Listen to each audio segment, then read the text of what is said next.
Our future is not ahead of us, it's within us. We have the choice of manifesting it and transforming our environment or taking it to the grave. So it's up to us to choose. Whenever I can sow a seed, I sow. Learn for the sake of peace and security. With 7 points of, may I say, action and recommendation. Acknowledging the challenges, acknowledging the opportunities that we have for action, the potential impact, but the gap still in investment and the gap in policy making, and then what next that we ought to do. So the first one is we have to address the need for system change. So it's not about incremental change, it's about system change. System change in many aspects. In policy making, system change, in how we invest in agriculture, system change, in even in how the trade is being made, system change. And the second point is about focusing on local communities and at landscape level. Because that's where we can access and manage trade-off, attempt or strive to transform negative trade-off into synergies and build trust and cooperation, landscape level. The third point is an emphasis on the need to move from capacity building, that is quite pretentious, to capacity development. Capacity building is pretentious because you come into a given context or community and you say, I know it all, I will build your capacity. While the people there, they do know something. They know their context, they know the challenges they have, they know why they are making the decisions they have been making. So if you do not understand why they are doing what they are doing, the way they are doing it, you can't build their capacity. So a much more humble approach to, helping local community. And then the fourth point is to include women and youth as a critical agent of change in any sustainable development initiative. They are agent of change, and they have an incredible potential. 80% of agricultural work in some countries are undertaken by women.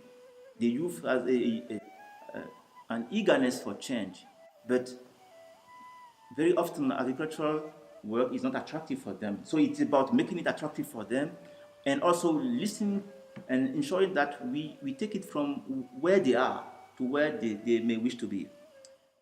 And the fifth point, that is certainly the one dear to my heart, has the potential of further driving in intergovernmental processes, is about building resilience to drought. That's where I have, may I say, frustration. Drought is predictable.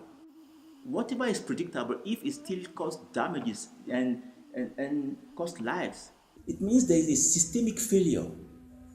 We can predict drought, we can see it happening, we can say that in 6 months there will be drought in this area. But though we know that, we end up often doing nothing. And then drought is further translated into famine and sometimes instability. So we need to ensure that we promote preparedness. Early warning systems are in place and information are brought to the level where it is needed, in the format that is needed for communities to build, action on it, and investment and institutions are in place.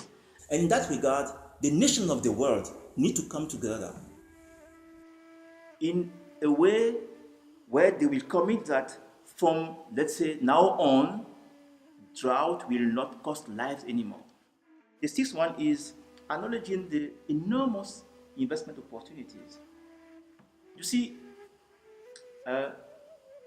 we need to change the narrative about restoration. If restoration is occurring but is not attractive for investment, it means that those who are doing all those good work are not well equipped to bring the right narrative.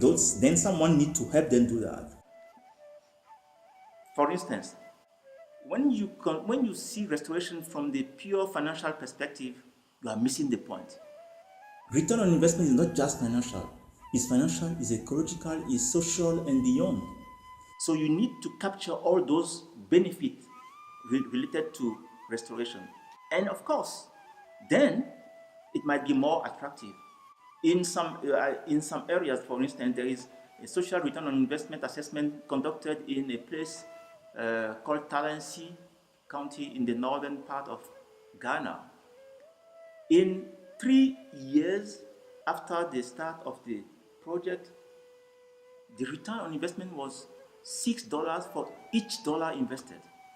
A social return on investment, encompassing all return, including ecological, financial, $6 for each dollar invested.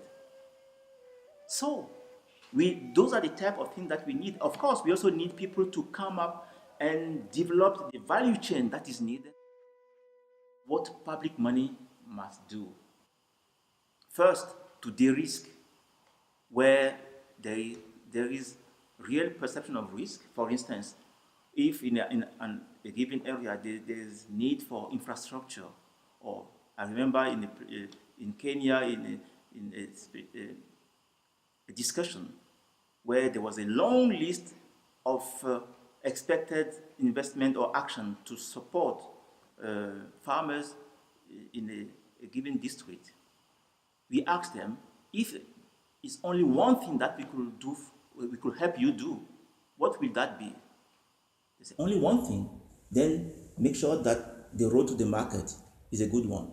Because why should we invest to restore and then have more output if it will get rotten on the field and we can't take it to the market? So those investments help to de-risk. And there is much more that is needed to really make sure that, for instance, technology, the suitable ones are brought, and the public-private sector could therefore get involved. In that regard, climate finance is key.